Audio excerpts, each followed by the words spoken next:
کچھ اور پھر کوسچنز ہیں وہ لیتے ہیں. ایک یہ پوچھا تھا کہ کیا پرائز بانڈ کا انعام نکل آئے اس پیسے سے حج یا عمرہ کیا جا سکتا ہے کہ نہیں؟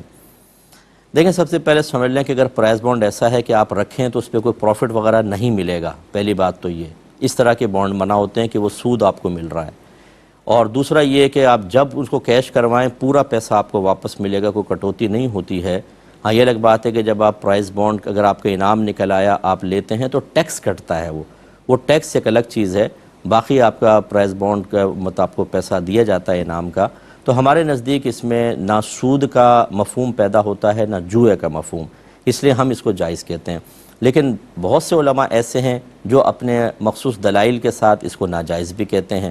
تو جہاں پر اس طرح کا کوئی اختلاف رائے علماء کی آ جائے کہ بعض جائز کہہ رہے ہوں بعض ناجائز کہہ رہے ہوں, تو میرا اس میں مشورہ یہ ہوتا ہے بہتر یہ ہے کہ جانبین کی رائے کا احترام کرتے ہوئے آپ حج یا عمرہ خاص طور پہ بہت افضل عبادت ہیں, اور پھر یہ کہ زندگی میں بعض اوقات ایک بار ہی اس کا موقع ملتا ہے, وہ کسی اور صاف پیسے سے کریں.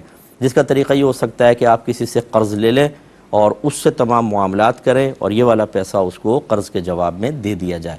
لیکن اگر آپ براہ راست بھی کریں گے ہمارا فتویٰ اسی پر ہے کہ آپ کا حج بھی ٹھیک ہے اور عمرہ بھی ٹھیک ہے. یہ یعنی ایک تقوی کی بات ہے, سمجھ لیں. جس کو فالو کریں تو بہتر, نہ کریں تو کوئی مسئلہ نہیں ہے.